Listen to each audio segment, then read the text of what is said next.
la mort de Elisabeth II, la guerre Ukraine-Russie, la réforme des retraites qui passe de 62 à 64 ans, une pandémie mondiale qui a fait des millions de morts. Tout ça en à peine 5 ans. Donc oui, on peut le dire, 2020, 2021, 2022, 2023 et 2024 ont été de bonnes grosses années de merde. Mais au plus profond de moi, il reste encore un espoir que 2025 rattrape les choses. Vu toutes les dingueries qui vont sortir en 2025, que ce soit des animés ou des jeux vidéo, ça va être une bonne année. Enfin j'espère parce que je disais aussi ça au début 2024. Déjà on va parler des animés qui vont sortir en 2025. L'année commence très bien avec une animé extrêmement attendue, Sakamoto Days. Dites-vous que c'est tellement attendu que rien qu'avec l'épisode 1, il y a déjà je sais pas combien d'édits sur YouTube. Mais je vais pas vous raconter le synopsis parce qu'en fait c'est pas mon job en fait, enfin réfléchis un peu. Autre animé très attendu pour 2025, on a tout simplement Dan Da Dan saison 2 qui arrive en juillet. Si vous voulez d'autres animés populaires, on a Solo Leveling saison 2, Demon Slayer saison 5, Fire Force saison 3 partie 1, Attaque des Titans Final Attack le film, Dr Stone saison 4 partie 1 et il y en a encore pas mal. Après il y a aussi d'autres animés qui sont pas forcément connus mais qui valent le coup d'être vus comme par exemple My Dress Up Darling saison 3, Rent a Girlfriend saison 4, Roshidere saison 2, My Hero Academia saison 8, Spy Family saison 3, Kaiju Number 8 saison 2, A Couple of Cuckoos saison 2, bref il y en a pas mal.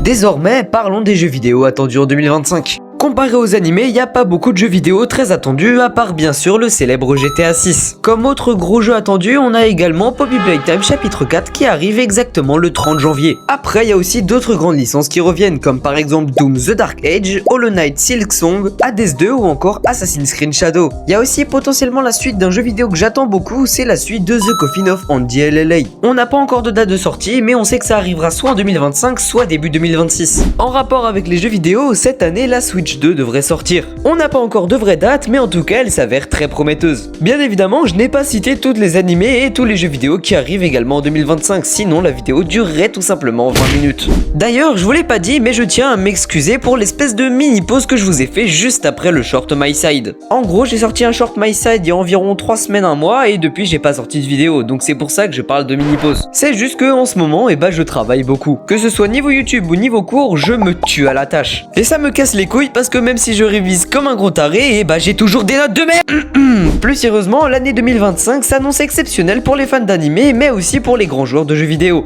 Avec tout ça, on espère qu'il n'y aura pas un événement de merde dans le genre une deuxième pandémie mondiale. Après, c'est vrai que ça resterait quand même une bonne raison pour cliquer et pour regarder des animés toute la journée. Après, je parle d'animé, mais je suis quasi sûr qu'il y aura d'autres événements pendant 2025, comme par exemple un drama avec Punisher qui serait arrivé dès le début de l'année. Moi, par exemple, pour 2025, j'ai quand même quelques projets. Déjà, j'aimerais bien passer les 500 follow sur Twitch, donc allez vous abonner, ça ferait super plaisir. Et j'aimerais également aussi bien créer une chaîne animée, une espèce de chaîne secondaire où là-bas je fais que de l'animé et pas des jeux vidéo. Parce que si sur ma chaîne principale je fais des jeux vidéo, des lives, des vidéos IRL, des vidéos animées, ça va être un fourre-tout. Et j'ai vraiment pas envie que ma chaîne devienne un simple fourre-tout. J'aimerais aussi faire plus de grosses vidéos parce que j'ai énormément d'idées, mais c'est juste que c'est extrêmement long à réaliser. La première vraie grosse vidéo est en préparation, mais je sais pas encore quand est-ce qu'elle va sortir parce que le montage il est long, c'est pour ça que je vous sors cette vidéo. Bref, j'ai beaucoup d'objectifs pour cette année 2025. Et vous, est-ce que vous avez des objectifs pour 2025? N'hésitez pas à me les dire en commentaire, comme d'habitude je lirai tous les commentaires et s'il y en a beaucoup, je réagirai même peut-être en live.